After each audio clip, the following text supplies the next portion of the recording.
In the previous section, we have discussed about some of the bridging loops and the alternatives to stop those bridging loops, and in that we are going to use STP. Now probably in this section we'll discuss about what is STP, some basic introduction to that STP and how it is going to prevent the loops and what are the step-by-step process it is going to going with when it comes to selecting the forwarding or the blocking ports. So the first thing, STP stands for Spanning Tree Protocol, and Spanning Tree Protocol, as per IEEE, it's 802.1d standard, which was initially developed by Digital Equipment Corporation, but later on it has been made as a standard. So it's a standard protocol which runs on every switch by default. It runs where it is going to find the redundant links. Let's say if you have 4 links, it's going to put any one of the link into forwarding, and automatically all the remaining links will be put into blocking state. So which means they don't forward any traffic. Now STP is going to help us in preventing those issues like broadcast storms, multiple frame copies, and data instability. That's a max table instability. So it's going to prevent the loops which generally happens if you have multiple links between the switches by putting some ports into blocking state. And STP is enabled by default in all the Cisco Catalyst switches. So now in this here we are going to see how exactly the STP is going to work. So how the STP is going to work, the entire STP process happens in 3 different steps. So the first step is selecting the root bridge, selecting the root port, and then selecting the ports, designated ports, that's what we call as forwarding ports, and then selecting the blocking ports, the non-designated ports. So there are few things we need to understand before we actually get into the complete spanning tree process. So let us start one by one. So the first step, selecting the root bridge. Now to understand this process, I'm going to take some default selection of 3 switches. You can take more than that. Now I got a switch 1, switch 2 and switch 3, and I want to understand how STP is going to work in this scenario. So in fact, whatever the topology, it's going to work in the same fashion. So let's take an example. I got a user connecting on switch 1, switch 2, and there is a user on switch 3. It's going to generate a broadcast request, and the broadcast goes to switch 1 send back to switch 3, and switch 3 will send back to switch 2, and then it will repeat. So which means in this scenario there is a possibility of loops. Now I want to understand how STP is going to prevent in this scenario, or it can be any scenario, it's going to work same, but I'm going to take this as my sample topology, which is which I'm using here. Now the first step, let's take an example. I got 3 different switches. Now the first step here will be selecting the root bridge. That's the root bridge. Root bridge is like a central switch where it is like a reference point from where every other switch can decide what ports it has to put into forwarding state. It's just like, when it comes to calculation of deciding the forwarding ports or the blocking ports, they need to make any one switch as a centralized switch, or a root we call it as here. Now what they do is they do some elections. Now switch 1, switch 2, switch 3, what they do is they say that they undergo some election process where they decide that any switch, whichever the switch is having the best bridge ID, will be considered as the root bridge. So which means whichever the switch is having the best information or the best bridge ID will become the root bridge. Now they keep on sending some hello messages between them. Now we call them as BPDU messages. Now every switch will exchange their own bridge ID information by using some bridge protocol data unit messages, which are sent for every 2 seconds. Now every switch will advertise itself as a root bridge. So let's take an example. The priority value. So the bridge ID is actually a priority value and the MAC address.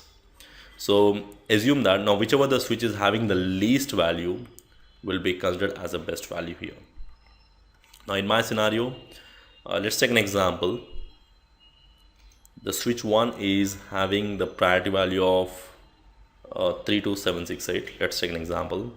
And the priority value of the switch 2 is 4096. And assume the priority value of the switch 3 is 8192.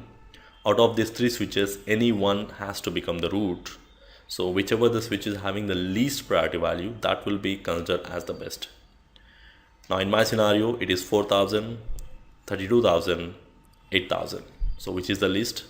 So 4,000 is the least. So switch 2 will say that I'm having a better bridge ID than other two switches in the network. So I'm going to become the root bridge. So everyone will agree on that. Everyone say that, okay, who is a root bridge? Switch 2 is a root bridge. Switch 2 is the root bridge, and switch 2 is the root bridge. So everyone come to a conclusion initially. So what if all the switches have the same priority value? And the default priority value on the Cisco switches is 32768. So that we can verify later on. In the next video, we'll be getting into that more in detail, the verification process. Now what if all the devices have the same priority value? So let's take an example. The switch 1 is having the priority value of 32768, switch 2 and switch 3 all having the same priority value. In that case, the tiebreaker will be the MAC address of the switch. Now every switch will have its own MAC address, and we can verify with a command called show version. There is something called base Ethernet MAC address. We'll verify this when we get back to the labs again. So whichever the switch is having the least MAC, that will be considered as the root bridge. Now in my scenario, if I assume the MAC address of this device is 0001, in fact it's a 12-digit number, I'm not writing that complete numbers. If I assume the MAC address of this device is 0002 and the MAC address of this device is 0003, in that case, whichever the switch is having the least MAC, that will be considered as a root bridge. Now in my scenario, you have to compare the first number. If the first number is same, check the second number is same, check the third number. That's how you have to verify. Now in this scenario, as the priority value is same, the tiebreaker is a MAC address. Now in this scenario, the switch 1 will be elected as a root bridge. So the first step all the switches will do whenever you power on the switch is they keep on sending their BPDU messages, and in that BPDU messages they will advertise their own bridge ID information, saying that this is my bridge ID information, and what is your bridge ID information. So they will compare their own bridge ID and the remote bridge ID, and they will come to a conclusion that who is a root bridge? Switch 1 is a root bridge. Switch 1 is a root bridge. So they all come to a conclusion of a common root bridge in your network. So there will be only one root bridge. That's something you need to know. So you can have only one root bridge. That's it. Even if you have 20 switches, let's say if there are some 20 switches in the LAN, there will be only one root bridge, and all the remaining will be considered as non-root bridges. Now all the remaining switches will be considered as a non-root bridges. Okay, so let me just draw the same diagram here just to go with the step-by-step process. Now in my scenario, I'm going to take some 3 devices, switch 1 and then switch 2 and then switch 3, and I'm assuming the MAC address of this device is 0001 and this is 0003 and then 0002, and also assuming that the priority value is same, which is default. So we can also change the priority value. So that's something I'll discuss later on. So we can even change the priority value, just to go with the default as of now, and then we have some connection between the switches. And I'm assuming it's port number 20 and port number 21 and port number 22, same ports on both the sides, or it can be different port numbers as well. Now in my scenario, based on this is a root bridge. That's what we decided to go with. Now every LAN will have only one root bridge. As I said, if you have some 20 devices, let's say there are some 20 switches in my LAN, assume that there will be only one root bridge, and all the remaining 19 will be considered as a non-root bridges. Okay. So the next step, selecting the root port. Now this is really important to understand here, selecting the root port, because now every non-root bridge looks the best way to go to the root bridge. Now in my scenario, if I assume this is a root bridge because this is having the best bridge ID, now all the remaining switches will be considered as a non-root bridges. Now every non-root bridge looks the best way to go to the root bridge. So they have to look the best way. So this is one route they can go, and there is another route they can go like this. Out of these two routes, any one can be the best. If I assume that this is the best, there are some conditions for that. I will come back to the conditions. So there are two ports which will take you to the root bridge. Now they will decide out of these two ports whichever is the best.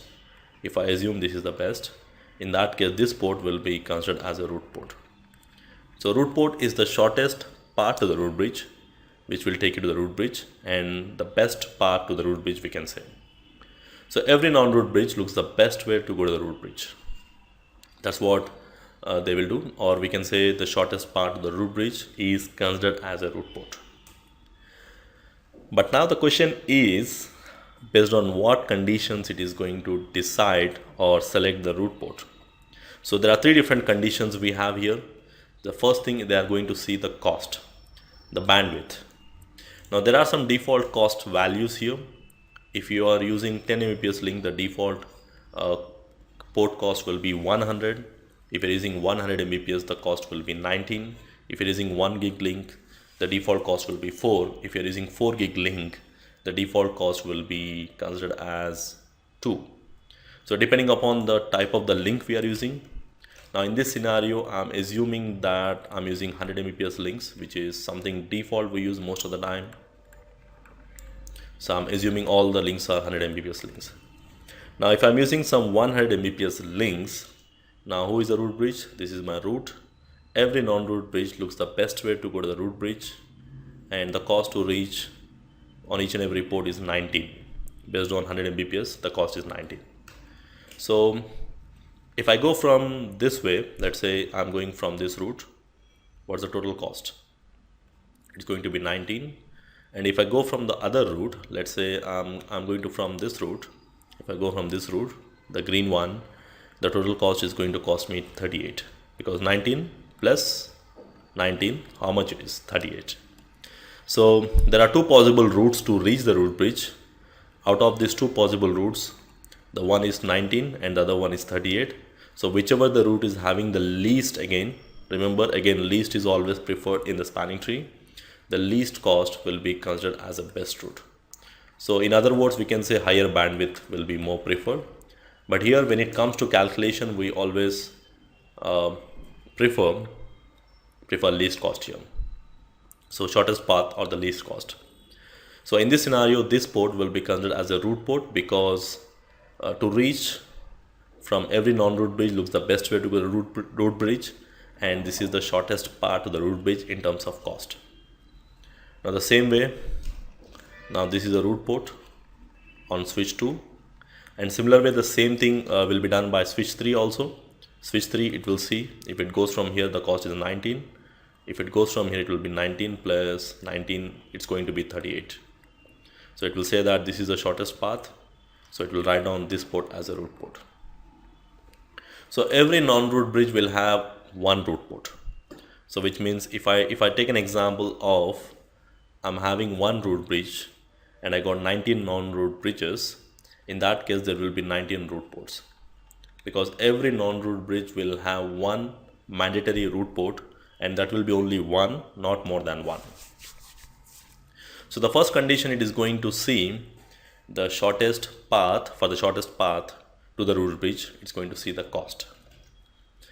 Now there might be cases where there is a tie in the cost. What if there is a tie in the cost? So in this scenario, this is a root port. That's what we decided, root port. And then in this scenario, the switch to this is a root port because of the shortest path. But what if there's a tie in the cost?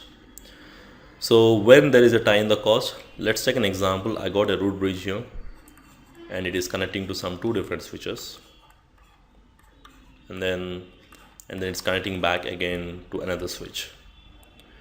Now in this scenario, I got two different switches, a root bridge. Now if I go with all Ethernet ports, the default cost, and the default cost from both the sides will be 19 plus 19, 38. So if I go from this way, what's the overall cost? 38. And if I go from the alternate route, the overall cost is how much? 38. Now when there is a tie in the cost, in that case, now both the ports will not be a root port again. Again, don't think that both will be a root port. There will be only one root port. So now the next condition, they are going to see the forwarding. The first condition is cost, and then if there is a tie in the cost, it's going to see the forwarding bridge ID, forwarding switch bridge ID. Okay, so if assume that the priority value of this switch is 4096 and the priority value of this switch is 8192, it's going to see the bridge ID. Bridge ID means first it will see the priority value, and if there is a tie in the priority value, then it will see the MAC address. So which means this is having a better priority value. In that case, this will be the root port. Okay, so this port, so it's going to see the forwarding switch bridge ID. Forwarding means upstream bridge ID, not the local, upstream bridge ID. Now, in case if there is a tie in the priority value, if I assume the priority value of these two devices are 32768 and 32768, because by default, when you talk about bridge ID, mostly if you go with the default values, the priority value will be same. Then the tiebreaker will be the MAC address. So bridge ID means first it will see the priority value. If there's a tie in the priority value, then it is going to see the MAC address. So forwarding switch bridge ID. If I assume the MAC address of these two devices is 2C and 2D, and assuming that the priority value is same, then the tiebreaker will be the MAC address. So the MAC address of 2C is less than 2D, so the least will win, and this port will be considered as a root port. So that will be the next condition it is going to see. So the forwarding device MAC address. So this is my root port. So based on priority value or MAC address. So if there's a tie in the priority value, the tiebreaker will be the MAC address. So what if there is a tie in the MAC or priority value, there is a tie, then the MAC, and what if there is a tie in the MAC? So is there any possibility for tie in the MAC? Let's take one more example here. Let's say I got a diagram of root, and then I got a switch connecting to this one, and the MAC address is same, and also priority value. Now in this scenario, if I just go with the default cost values, the cost is 19, 19, 19. So if I go from this route, the cost is 38, and if I go from this way on the same port, the cost is 38.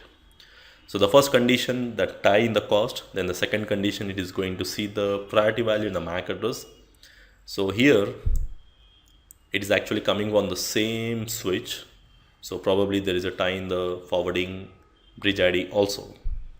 In that case, it is going to see the third condition will be forwarding port number. That's what upstream port number we can say. Now out of these two conditions, it is going to see what is the port number you are connecting here. Let's say I'm connecting on port number 23 and I'm connecting port number 24. So it's going to see the upstream port number, and based on that, the least port number will be more preferred. Now in this scenario, this port will be considered as a root port. So even though maybe you are connecting port number 20 here, maybe port number 10 here. So it's not going to see the local ports, it's going to see the upstream ports, okay, not the local ports.